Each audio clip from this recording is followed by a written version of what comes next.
MovieWeb.com. So I want to begin by asking about the film. It makes some really interesting commentary about art, what is art, and what's perceived as art. So I was wondering, as a producer of the film and actor, of course, what do you think the film's message is about that?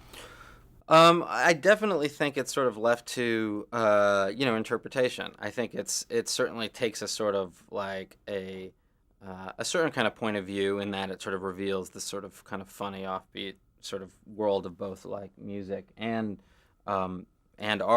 So it sort of does beg that question again. What is music? And there's some line that I have about music.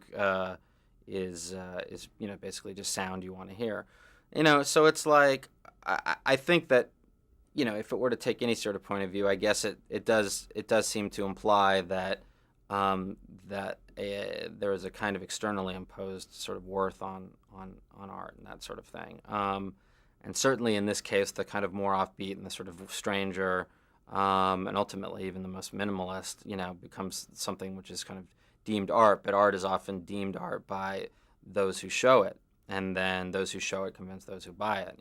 So there's definitely a kind of a sort of a cynical kind of commercial element to it, but ultimately it's sort of in the eye of the beholder. Even some of the characters I think have a kind of a, or at least mine has a sort of a change of heart about what even what music is and isn't.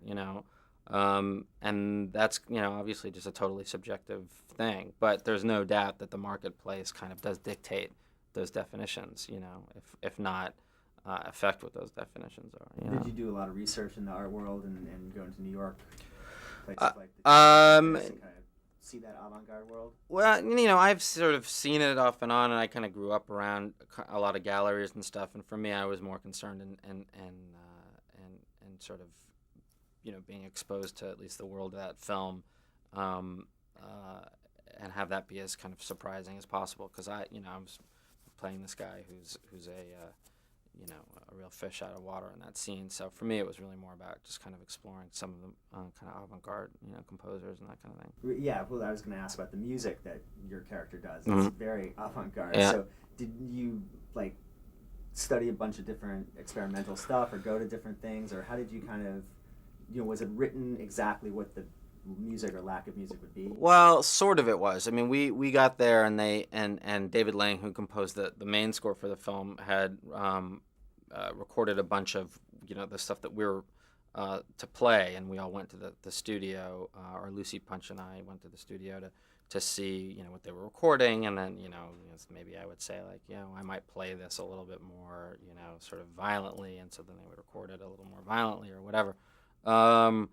But when we actually got time to actually shooting it, it's so crazy. There was really no way to play it, the playback with that. Are you a musician yourself? Did you have to sort of learn how to play and then how to play badly? Or? I am, but it was neither here nor there, because the stuff that I was playing, except for the whatever the Chopin stuff or whatever I'm playing, and for my day job, it was pretty much unlearnable. There was no real way to get it done. Chain the bucket lessons. No, right? No, there are things like that, obviously, that were simple, but trying to play a bunch of essentially random piano bits to the playback without an insane amount of rehearsal and choreography between the three of us, it would have just been. I don't think it would have been possible. So we basically got to the.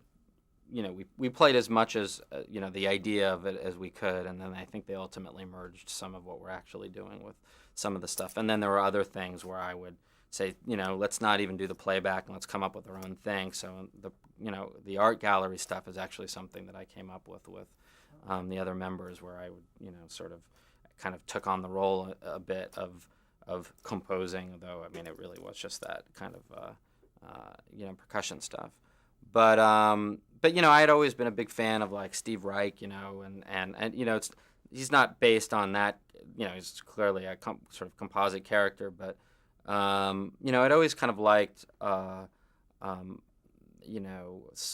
avant-garde music. More in the vein of symphonic stuff like Philip Glass and later Steve Reich. But early Steve Reich, I would I have at least an hour's worth of hand clapping and piano phasing, which is really turned out to be a rather revolutionary way of kind of making music, because he took these kind of concepts, these very intellectual concepts, and then ultimately applied those concepts to huge orchestras. And that's sort of like not something my character had really kind of figured out yet. I mean, I think he's still a bit mired in the sort of more intellectual aspects and the less kind of personal, emotional aspects of it, which is sort of his little arc or whatever in the movie. I have a plan. I'm gonna work for 3 more years. If I haven't made it by then, You'll get a job. no, I'm gonna kill myself.